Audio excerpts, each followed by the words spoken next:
Hi everybody, this is Ancient Angelus, and we're back with more... Oh my god, there it is again. I think it's dead. Jeez, I hate...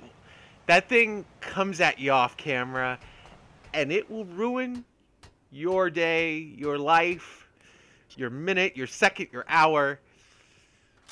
I hate those frogs. Anyway, welcome back to Resident Evil 0 Remastered. No save run, Wesker mode, sped up edition. See, I got it. I got it that time. I didn't even have to read it.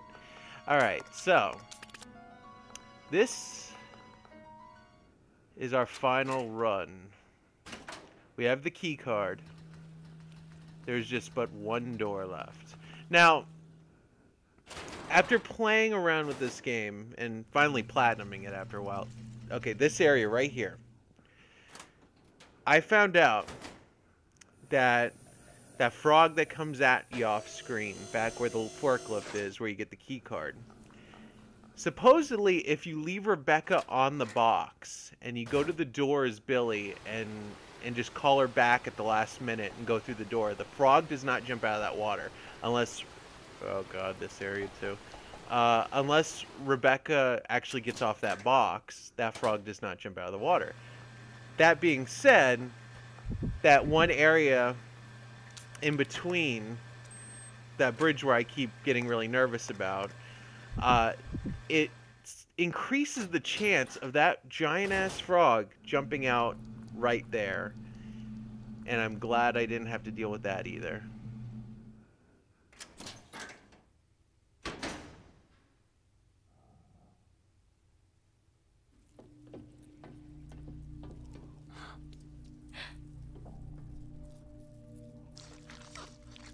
Welcome, young ones. So glad you have joined the party.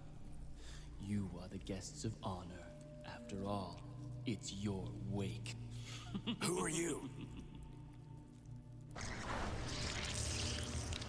Dr. Marcus? No, you can't be. What's going on? 10 years ago, Spencer had me assassinated.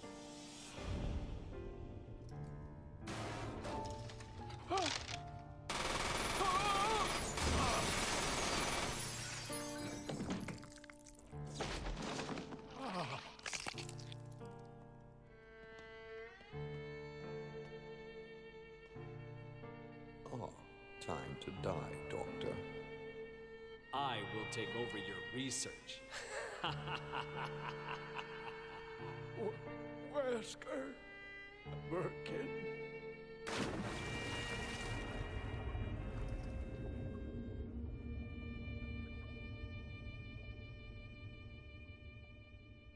However, something wondrous happened.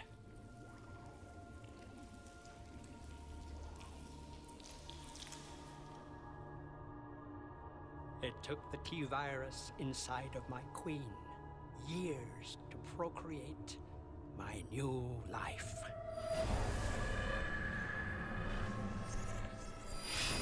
I live. Now I will have my revenge on Umbrella, and the world will burn in an inferno of hate. You'll pay for what you've done. We'll see which one of us is gonna die.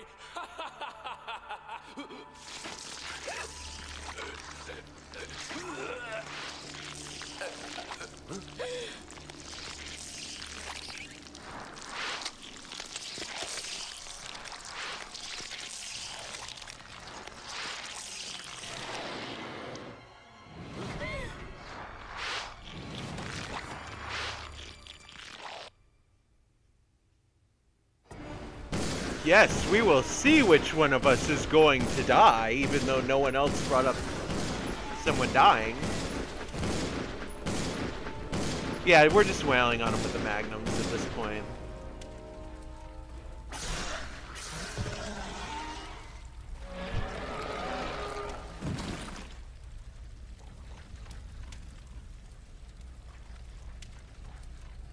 Yeah. This boss battle can be very ammo consuming, but this isn't the worst part of the boss battle. And believe me, it's not over.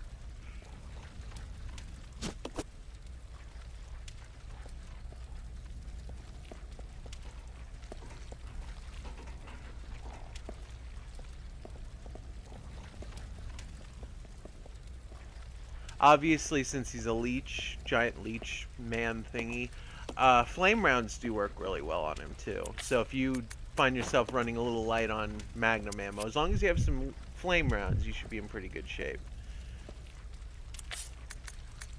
But yeah, partner, turning the keys in sequence.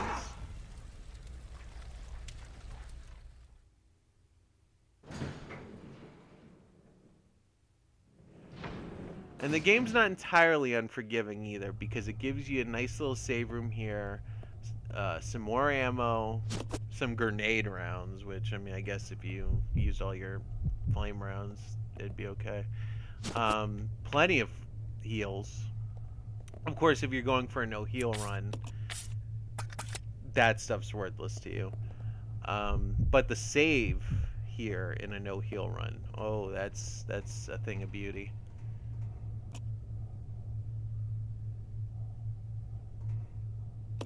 And there's kind of a trick to the next part of the battle in a no-heal run.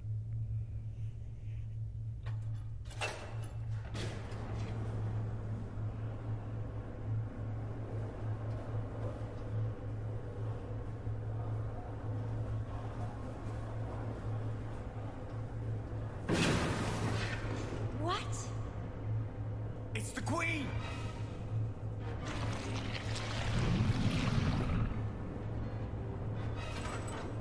The self-destruct system has been activated.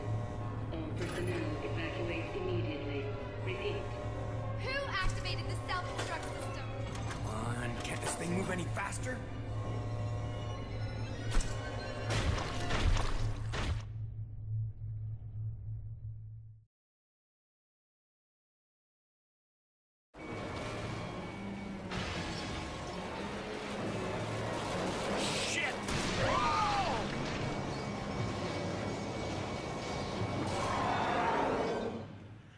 It's the Queen indeed. This is, I guess this is technically phase 3 of the boss fight. Again,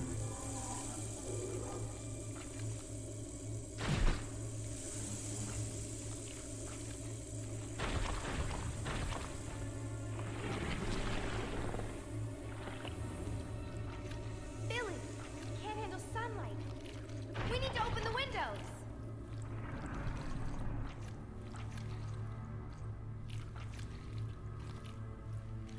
Follow me!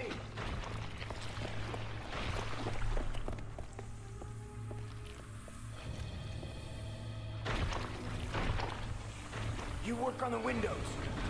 Got it. I'll use my charm to distract Her Majesty.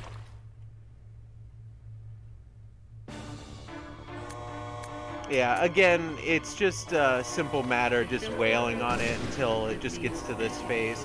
This is the final phase. Now, the trick here is you cannot kill the boss by conventional means. What you have to do is you have to protect Rebecca, and it's always going to be Rebecca who goes for the valves. The trick here, especially in a no-heal run, which I don't...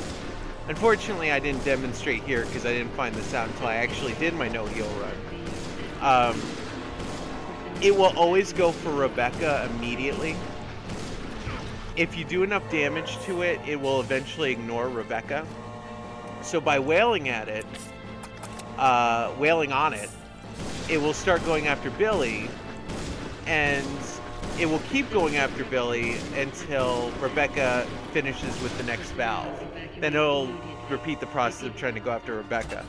Now, to avoid damage, is Billy, if you stand to its side, like around where the, I guess you'd call it, the front arms I guess they're arms, they're leech tentacles. If you stand in that area, it will keep trying to spin around to get to you. Now, if you keep running around in a circle at the same speed, it will keep trying to spin at you, and it will never ever have a good opportunity to lunge at you with that lunging attack. But if you're too close to its backside, like if you don't maintain a good speed, it'll start whipping you with its tail, and that's not good either. But yeah, the whole goal here is just to keep it off of Rebecca, and since Billy can take more damage, it's really not a bad thing. It's also a good thing to keep some heals on Rebecca, because while she's turning the valve, a lot of times you can't give her any healing items out of your inventory. So if she has them on her, she can use them, but a lot of times you can't exchange, which is detrimental, to say the least.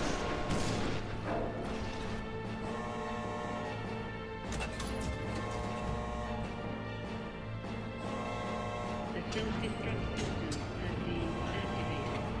All personnel.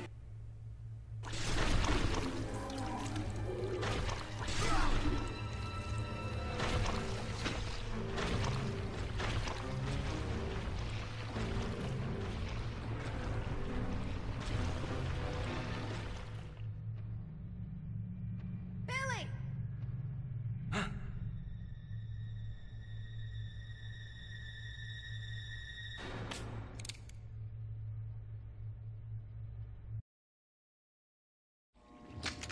Hey, Queenie! Feast on this!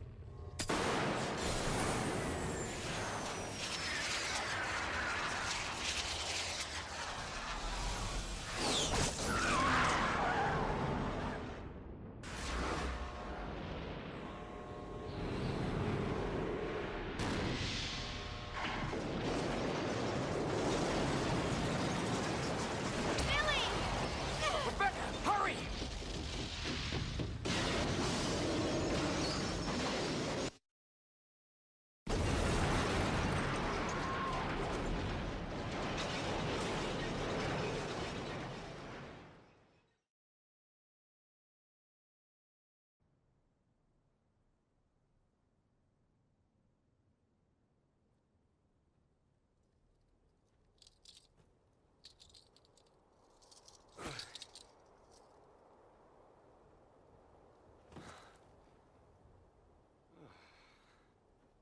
Hey, that must be the old mansion that Enrico was talking about.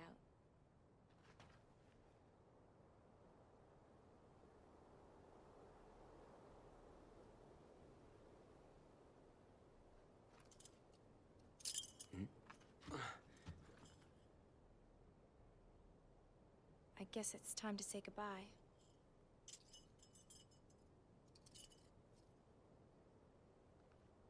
Officially, Lieutenant Billy Cohen is dead. Yeah, I'm just a zombie now.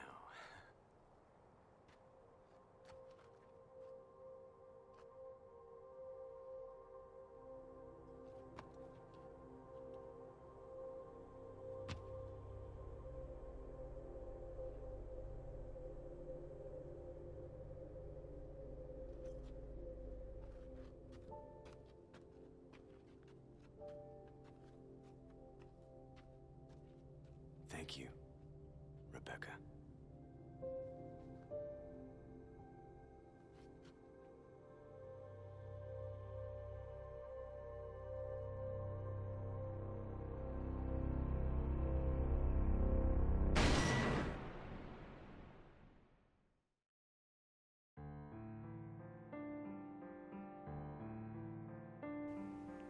And that is Resident Evil 0.